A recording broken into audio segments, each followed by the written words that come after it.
En vivo. Buenas noches a todos nuestros amigos y hermanos que nuevamente se conectan con nosotros. Vamos a ver si ya poco a poco van ingresando a la red social para que podamos empezar a transmitir. Vamos a darle un tiempo a cada uno de nuestros hermanos, conocidos y amigos para que vayan llegando a esta transmisión. Hemos tenido un pequeño inconveniente en esta noche con la red social. No ha querido cargar, entonces lo vamos a hacer directamente desde nuestro dispositivo.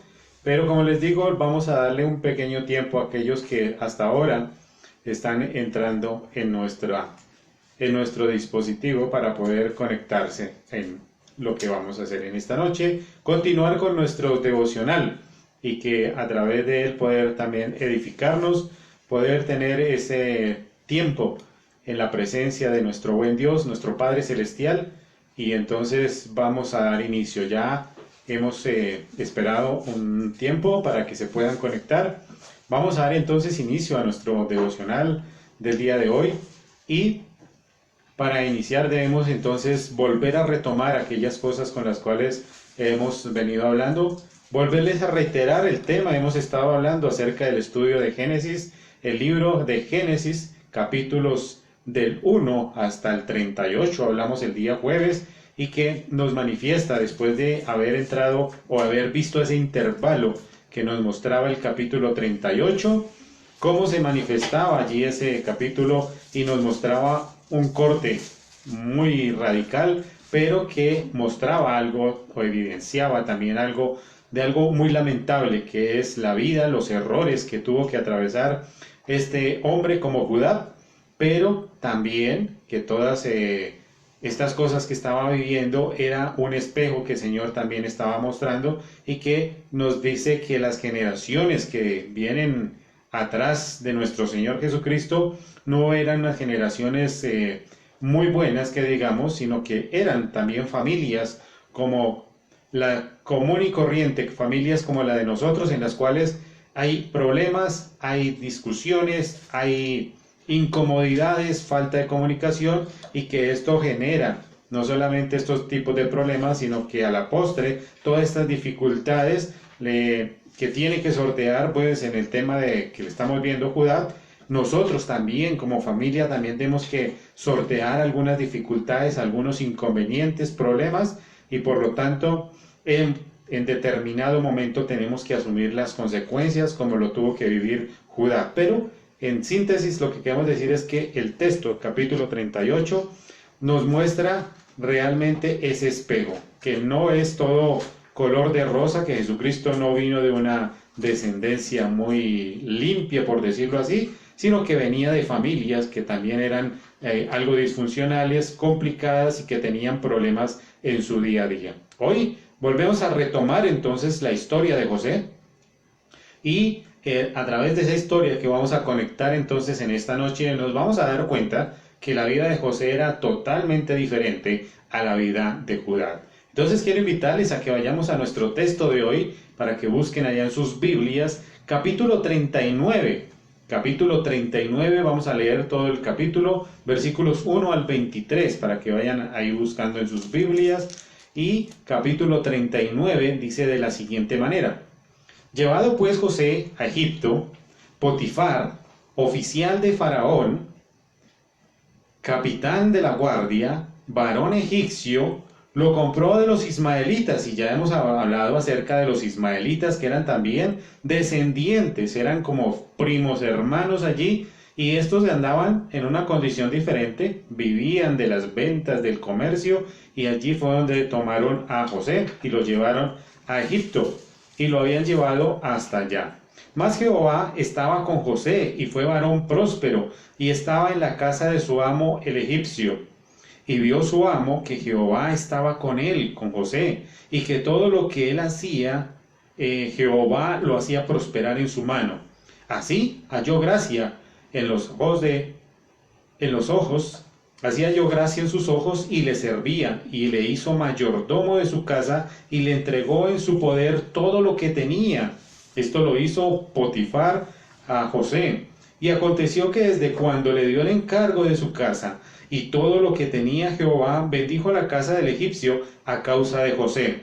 Y la bendición de Jehová estaba sobre todo lo que tenía, así en la casa como en el campo. Y dejó todo lo que tenía en la mano de José, y con él no se preocupaba de cosa alguna, sino del pan que comía, y era José de hermoso semblante y de bella presencia. Aconteció después de esto, que la mujer de su amo puso sus ojos en José, y dijo, duerme conmigo. Y él no quiso, y dijo a la mujer de su amo, he aquí, que mi señor no se preocupa conmigo de lo que hay en la casa, y ha puesto en mi mano todo lo que tiene. No hay otro mayor que yo en esta casa, y ninguna cosa me ha reservado sino a ti, por cuanto tú eres la mujer. ¿Cómo pues haría yo este grande mal y pecaría contra Dios? Hablando ella a José cada día, y no le escuchaba para poder acostarse al lado de ella y para estar con ella, aconteció que entró un día en la casa para hacer un oficio, y no había nadie de los de la casa allí. Y ella asió su ropa diciendo, duerme conmigo. Entonces él le dejó la ropa en las manos de ella y huyó, salió. Cuando ella vio que él había dejado su ropa en sus manos y había huido fuera, llamó a los de la casa y les habló diciendo, mirad, nos ha traído un hebreo para que hiciese burla de nosotros. Vino él a mí para dormir conmigo, y yo di grandes voces. Y viendo que yo alzaba la voz y gritaba, dejó junto a mí su ropa y huyó y salió. Y ella puso así su ropa, la ropa de José, junto a lo que ella tenía, y hasta que vino su señor a su casa. Entonces le habló ella las mismas palabras diciendo, el siervo hebreo que me nos trajiste vino a mí para deshonrarme, y cuando yo alcancé a alzar mi voz y grité, él dejó su ropa junto a mí y huyó fuera. Y sucedió que cuando él oyó el amo, sucedió que cuando oyó el amo a José las palabras de su mujer que había hablado diciendo, así me ha tratado tu siervo, y se encendió su furor. Y tomó su amo a José y lo puso en la cárcel, donde estaban los presos del rey, y estuvo allí en la cárcel. Pero Jehová estaba con José y le extendió su misericordia y le dio gracia en los ojos del jefe de la cárcel. Y el jefe de la cárcel entregó en su mano de José el cuidado de todos los presos que había en aquella prisión. Todo lo que se hacía allí, él lo hacía. No se necesitaba atender el jefe de la cárcel cosa alguna de las que estaban al cuidado de José, porque Jehová estaba con José y él lo hacía, y Jehová lo prosperaba.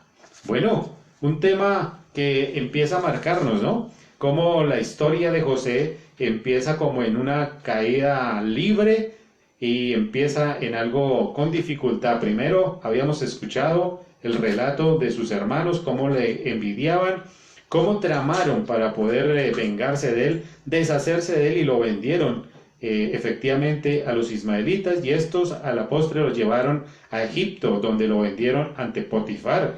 Pero hay algo curioso allí, que empieza a mostrarse la gracia, hallando la gracia. Es un tema particular en esta noche, y cómo el Señor empieza a manifestarse en medio de estas situaciones difíciles. Y cuando hablamos de gracia, entonces debemos manifestar algunos conceptos. Pues gracia es algo, podemos decir que gracia es algo que se evidencia en alguna persona o en las personas para mostrarse agradable ante las demás. Eso es gracia, tener empatía ante las demás personas, ser carismático. Entonces cuando las personas llegan, encuentran un ambiente dispuesto y hay esa empatía, hay gracia, porque todo el mundo lo acepta, lo quiere. Pero la gracia de Dios hace que nosotros hagamos cosas, o que las cosas que hagamos nos salgan bien, y tal vez de manera sobrenatural.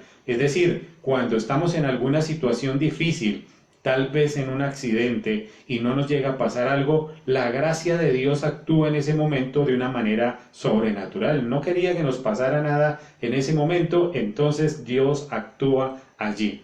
La gracia de Dios hace entonces que en medio de diferentes circunstancias, o que no importa las circunstancias que nosotros vivimos, la gracia de Dios siempre va a estar con nosotros. Nos va amparar, nos va a proteger, pero esa misma gracia va a hacer que Dios nos mire realmente con otros ojos. El tema de la gracia, hace pocos días estuvimos hablando del tema. Ese tema está relacionado con algo que nosotros no merecemos. La gracia es un regalo inmerecido. Es ese regalo que Dios dispuso para nosotros. Lo colocó allí y dijo, este regalo es para ti, pero es tu decisión si quieres tomarlo. Tú no te lo mereces, pero ahí lo dejo para que tu propia decisión escoja si quieres tomarlo o quieres dejarlo. Hablamos de misericordia, ¿recuerdan? Cuando vimos el texto de Romanos, vimos cómo la misericordia es que no te dan lo que mereces, porque nosotros ¿qué merecíamos? Siendo pecadores, siendo transgresores de la ley, acudiendo constantemente al pecado, pues merecíamos un juicio. Ante la vida que teníamos merecíamos ser juzgados, ser condenados y por lo tanto recibir ese castigo. Pero la gracia del Señor, la misericordia de Dios, entró en ese momento a actuar por nosotros y no nos permitió que nos dieran eso que nosotros merecíamos. Eso es misericordia, que no te dan lo que queremos. Gracia es que te dan lo que no mereces. Ese regalo inmerecido lo colocó el Señor ahí, lo dispuso para nosotros y nos entregó ese regalo de la salvación. Allí podemos nosotros arrepentirnos, ir a tomar ese regalo, pero también está en tu decisión no recibirlo, dejarlo allí quieto y ni siquiera intentar buscar qué es lo que hay allí. Entonces, es tu decisión.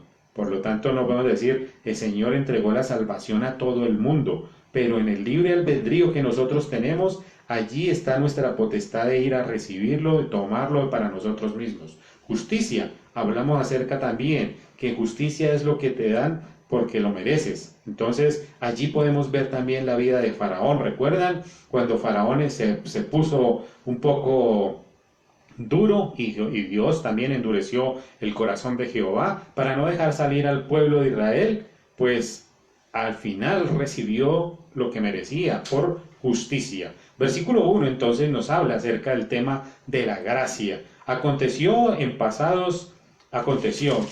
que José, siendo llevado pues a Egipto, estaba allí ante Potifar, oficial de Faraón, capitán de la guardia, varón egipcio, comprado por los ismaelitas y lo habían llevado allí. Entonces, como todos nosotros, José también ya estaba pasando por momentos difíciles, momentos en los cuales venía de más a menos. Siendo el niño mimado de la casa, empezó a ser vendido hacia los ismaelitas, ahora estaba siendo esclavo en un pueblo que no conocía, el pueblo de Egipto, y allí empezaba la dificultad de José, y muchos de nosotros podemos también hallar gracia en medio de las dificultades. Entonces, esto también significa que no es que no vayamos a tener problemas cuando tenemos la gracia del Señor, significa que vamos a poder sobrellevar ese tipo de dificultades, esas cargas que tenemos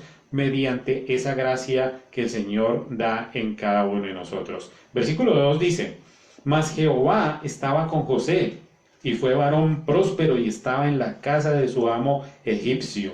Lo más impactante que podemos ver ya en este versículo 2 es que a pesar de esas dificultades, a pesar de que parecía que todo iba en detrimento, que todo estaba como yendo a la oscuridad, al fracaso, Dios tiene sus ojos puestos en José. Halló esa gracia, así como Noé halló la gracia, como Abraham halló gracia también. Entonces José estaba allí como esclavo, pero el Señor siempre le prosperó. Como dice el versículo 2, en medio de la dificultad, mas Jehová estaba con José y fue varón próspero. Nunca, o a través de todos los textos históricos que hemos visto, que yo he estudiado, no he visto en tiempo de la esclavitud un esclavo que tenga riquezas, que tenga cosas materiales.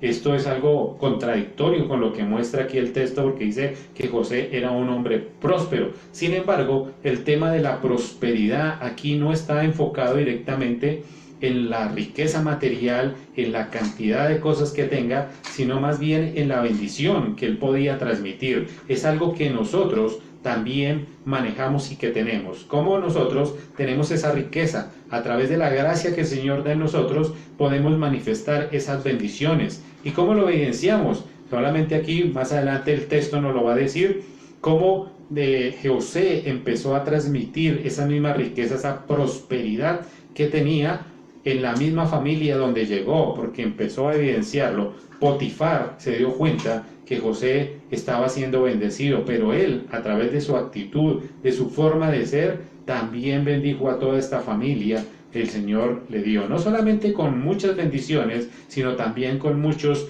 beneficios. Beneficios entonces que se fueron evidentes ante los ojos de Potifar, porque se había dado cuenta, y esa evidencia mostraba también el carácter de lo que José estaba haciendo. Evidencia que Dios estaba con él todo el tiempo y que está constantemente con nosotros. ¿Para qué? Para que todas las cosas que nosotros hagamos fluyan, para que salgan de una manera perfecta, porque el Señor así lo ha previsto. Versículo 3.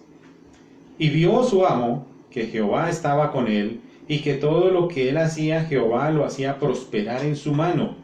Entonces vamos hilando. Ya Potifar se dio cuenta, y eso que estamos haciendo es también lo que nos dice. Es que en medio de que todo parece que va a salir bien, no quiere decir que no vayamos a fallar. Lo que nos quiere también decir el texto es que en medio de nuestras debilidades, en medio de nuestras caídas, lo que podemos hacer es que en medio de estas equivocaciones nosotros podemos rectificar de una manera, enderezar nuestros caminos y volver otra vez a hilar de la manera que el Señor lo busca, porque hallamos realmente ante los ojos de Él ese tipo de agradecimiento, ese tipo de beneficios que el Señor transmite, porque es nuestro caminar, es nuestra actitud la que se va evidenciando.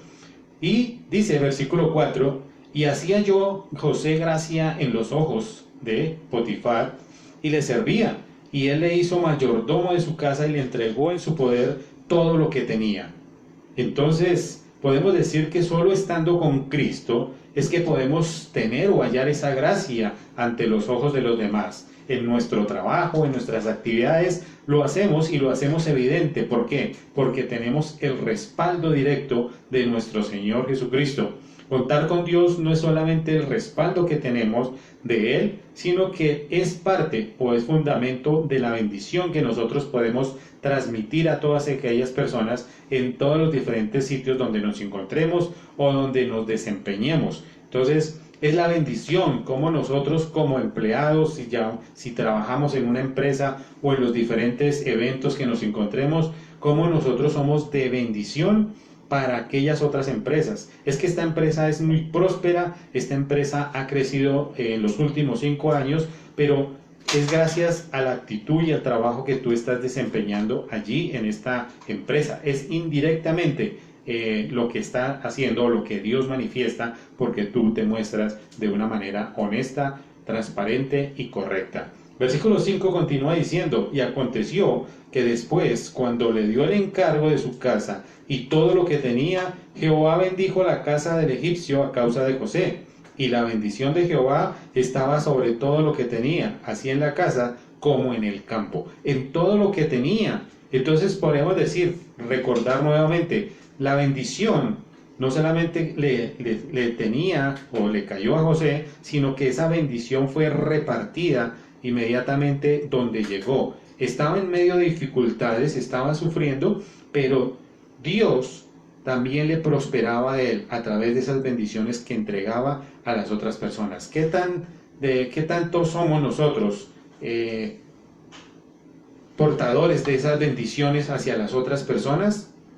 Entonces, aquí podemos manifestar que en las empresas o en diferentes elementos donde estemos, el empleador titular debería ser un cristiano. Ese debería ser un muy buen negocio para todas las empresas. Tener un creyente, un cristiano que venga a trabajar aquí, porque va a ser evidencia, como lo muestra aquí el texto, porque a través de esa bendición de esta persona, él va a retransmitir esa bendición a las personas que tiene alrededor. Tener la gracia de Dios entonces nos conduce o nos invita a ser responsables en todo lo que hagamos, en todo lo que trabajemos, Si estamos en una empresa, entonces como hijos de Dios, como creyentes, debe ser evidente en nuestra puntualidad, en nuestra honorabilidad de todo lo que hacemos y de todo lo que se manifiesta.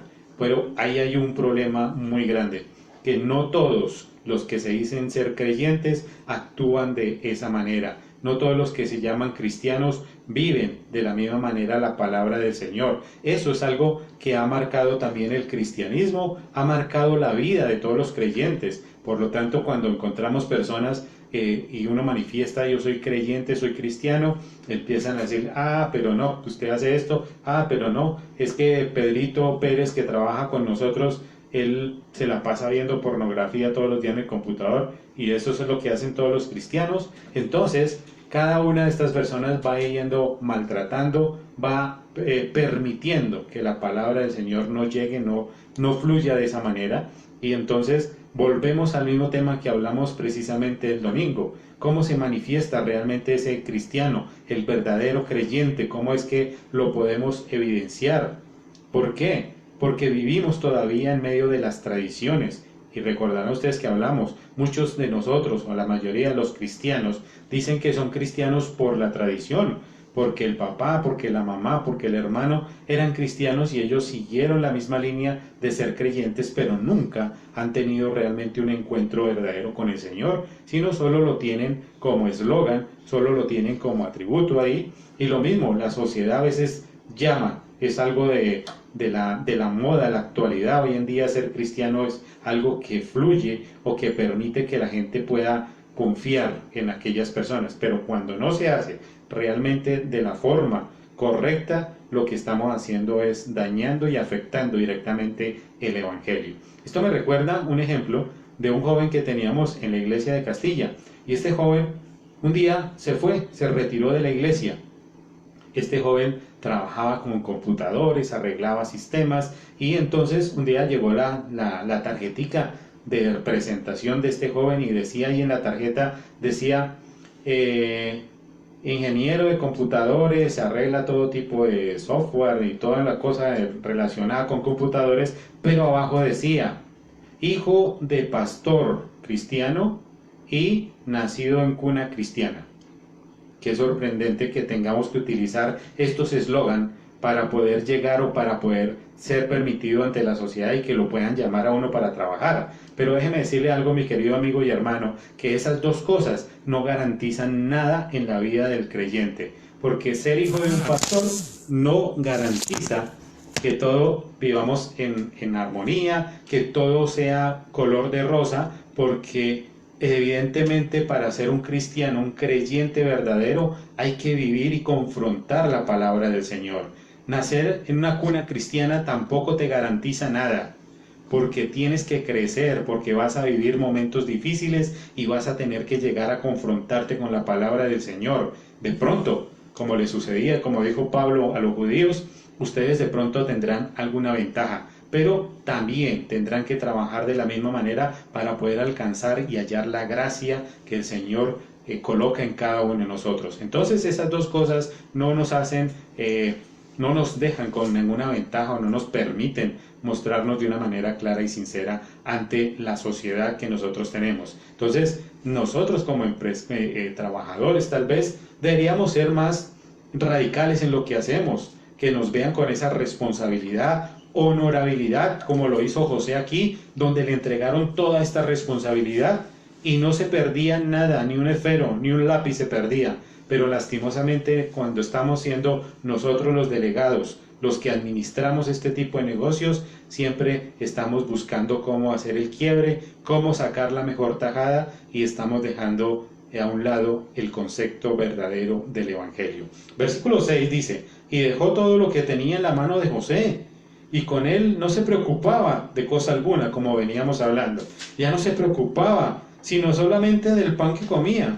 Y era José de hermoso semblante y bella presencia. Entonces empieza ahora a hablarnos. Ya hablamos de ese tema de la responsabilidad, de cómo el creyente debe comportarse de esa manera diferente. Y hablamos también precisamente el domingo de que nosotros vivíamos o nos gusta mantener esos mismos trapos que tenemos puestos, los mismos harapos, pero Lo importante es que el Señor cada día, a través de sus misericordias, nos da nuevas vestiduras, nos da nuevos conceptos para cambiar la perspectiva que tenemos frente al mundo, y ojalá que el mundo pueda también ver esos cambios y esa diferencia. Hablamos que no somos nosotros los encargados directamente de esbozar o de decir qué fueron los cambios que nosotros teníamos o que hemos tenido a través de el tener el encuentro con Dios, sino son las personas que tenemos a nuestro alrededor. Tal vez nuestra esposa, nuestros hijos, nuestros hermanos, abuelos,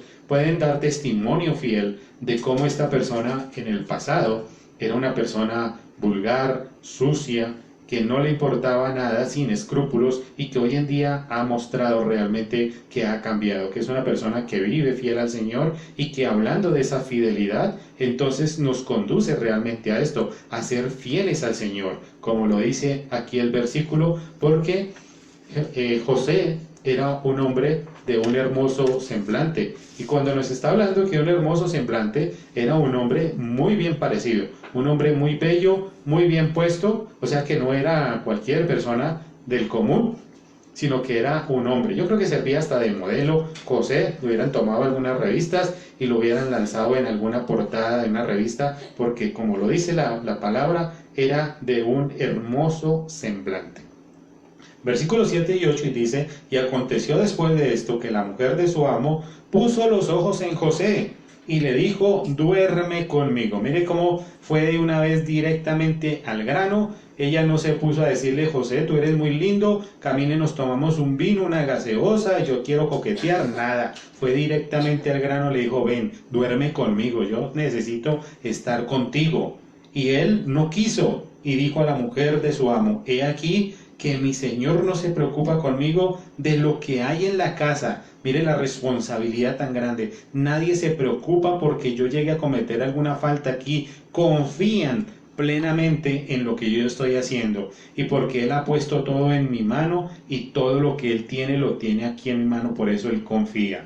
La fidelidad se empieza a manifestar en la verdadera vida del creyente. Un hombre creyente es fiel no solamente a sus principios y a sus conceptos, sino que lo hace no solamente basado en estos conceptos, sino que siempre está pensando que lo que está haciendo lo está haciendo para el Señor, está prestando un servicio para el Señor, y que en medio de tanta idolatría y de corrupción, no solamente como lo vivía el contexto de José ahí en Egipto, nosotros también vivimos en medio de este tema constantemente, y que nos tiene que poner en claro y decir: nosotros somos hijos de Dios, y como hijos de Dios debemos comportarnos, debemos también tener esa fidelidad, porque el Señor está colocando sus ojos en nosotros, ha hallado gracia, nos ha liberado. Ese tema ya lo hemos trabajado bastante, nos ha apartado del pecado, del mal, para que nosotros nos conduzcamos de una manera correcta, y sobre todo para que nosotros seamos ahora la luz para aquellas personas que viven en la oscuridad. El domingo precisamente terminamos con la tarea. ¿Cuál era la tarea y el proyecto que nosotros tenemos de aquí en adelante? Pues es hablar del Señor, anunciar a Jesucristo en todo su esplendor. Pero para hacerlo, nosotros tenemos que garantizar que nuestras vidas fluyen de acuerdo a ese concepto de Jesucristo. No podemos hablar de Jesucristo cuando yo estoy robando a los 2, 3 días, o estoy fumando, o estoy siendo vicioso, o estoy cayendo en conductas pecaminosas, y me muestro de una manera diferente. No, mi caminar, mi actuar tiene que ser de acuerdo a lo que Dios está estipulando. Versículo 19 dice: y no hay otro mayor que yo en casa, y ninguna cosa me he reservado no me ha reservado sino a ti, por cuanto tú eres su mujer. ¿Y cómo pues yo haría este grande mal y pecaría contra Dios? Entonces, en medio de todas estas situaciones, y poder ser fiel, mantener la firmeza en medio de situaciones, también nos lleva a grandes retribuciones. Esas retribuciones nos va a dar Dios, porque en medio de toda nuestra rectitud, de lo que hagamos, Dios empieza a manifestar también su misericordia, su amor, empezar a mostrarnos ante los demás como fieles siervos. Sobre todo, a ser temerosos de Dios. Y ya también hemos hablado del tema: no es tenerle miedo a Dios, no es entender que Dios es un Dios castigador, nada de eso, sino que el tenerle temor a Dios, es saber honrarle, respetarle y amarle como nuestro Señor y como nuestro Salvador. Versículo 20 entonces dice que vinieron las consecuencias. Y tomó su amo, después de todo lo que sucedió, Potifar tuvo que tomar la decisión y entonces lo envió a la cárcel donde estaban todos los presos del rey y allí estuvo en la cárcel. Entonces es normal, es algo típico, podríamos decirlo, que en este mundo vamos a tener aflicción, vamos a tener que sufrir, pasar por momentos difíciles. Recuerden que el Señor Jesucristo también nos lo dijo, en este mundo vas a tener aflicciones, pero no tengan miedo, porque yo vencí al mundo. Y al vencer al mundo, entonces Jesús nos da un claro ejemplo, que si Él humanamente vino a este mundo y pasó por tantas pruebas, sufrió allá en la cruz, fue martirizado, pero pudo vencer, es un claro ejemplo que nosotros humanamente, en medio de las dificultades, en medio de las propuestas indecentes que se nos lleguen a presentar, somos también capaces de poder superarlas y poder pasarlas.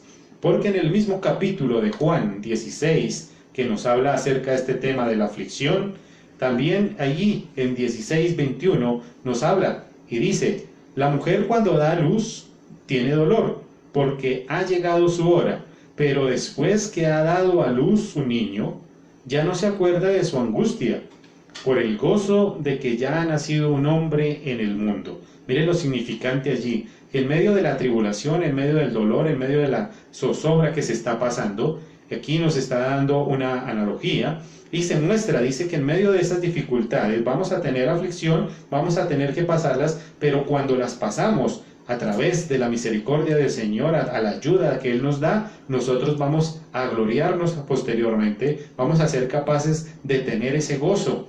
Cuando pasamos, cuando tenemos alguna ayuda, un servicio social, cuando tú acudes a la ayuda de un hermano y lo haces desinteresadamente y le llevas tal vez fruta, le llevas alguna ayuda o vas y le ayudas con alguna cosa que tengan que hacer, después tú llegas a tu casa y dices, me siento descansado, me siento feliz porque pude hacer algo por las personas y eso te llena de gozo, de alegría.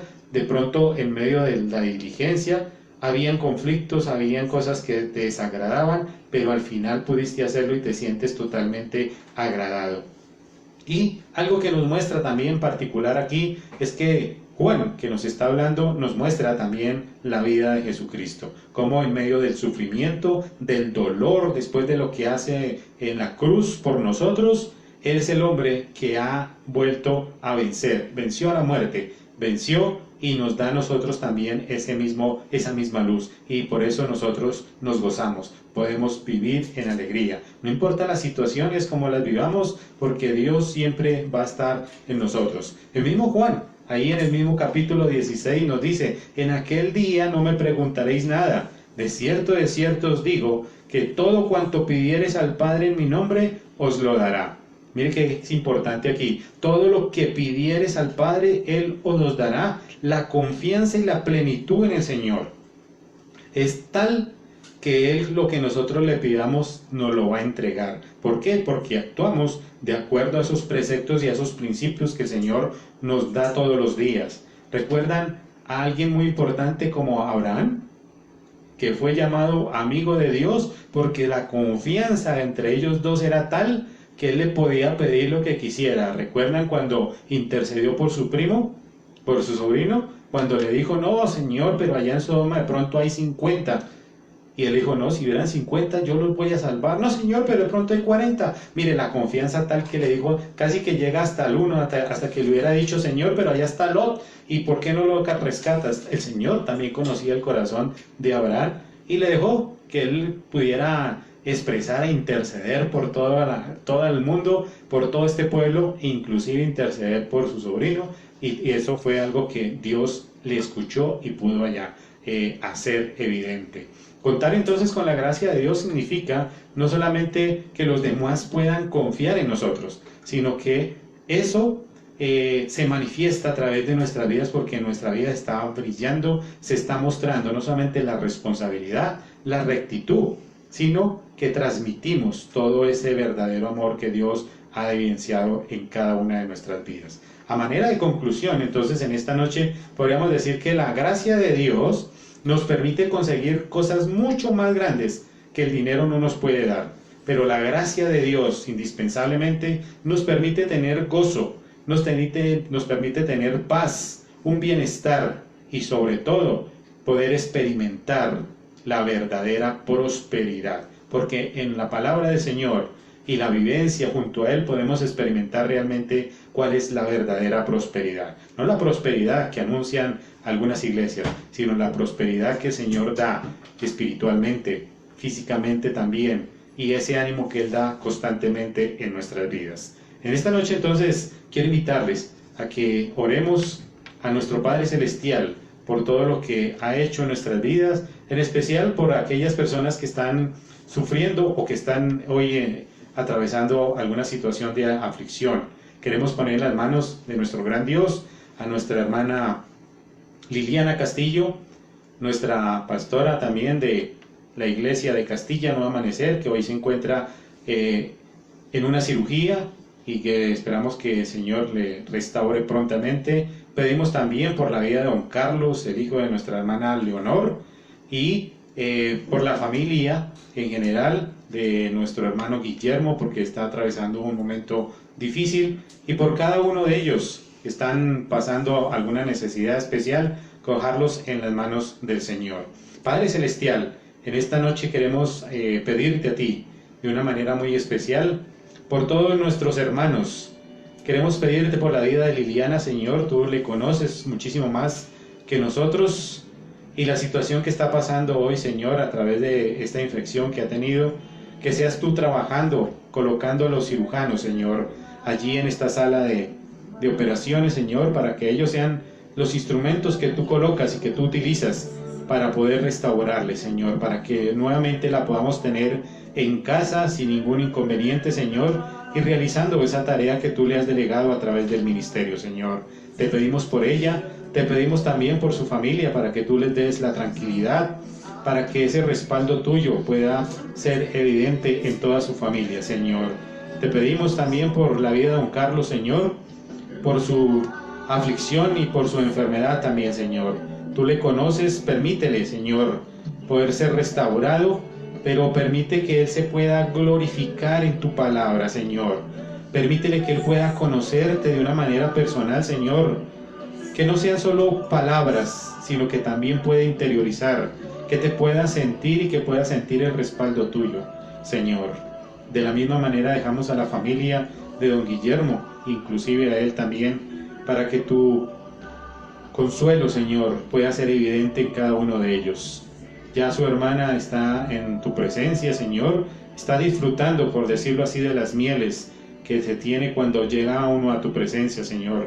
Pero aquí nos quedamos con el dolor y la angustia.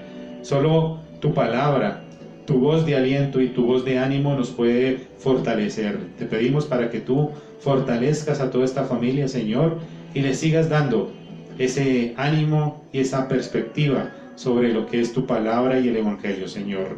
Seguimos clamando por todas nuestras familias, por todas las necesidades que como humanos tenemos, Señor. Pero en especial agradecerte a ti, Señor, por tu palabra, por tu mensaje, por mostrarnos como tus hijos amados y mostrarnos ese camino, el cual nosotros debemos atravesar y mostrarnos siempre así, íntegros, pulcros, honestos y limpios, Señor. En el nombre de tu Hijo Jesucristo, oramos en esta noche. Amén y amén. Gracias a todos nuestros hermanos y amigos por compartir con nosotros esta noche y les reiteramos la invitación para el día de mañana a partir de las 7 de la noche. Si no tenemos ningún inconveniente con la transmisión, a las 7 en punto estaremos empezando. Que el Señor les bendiga inmensamente y nos vemos mañana. Hasta pronto.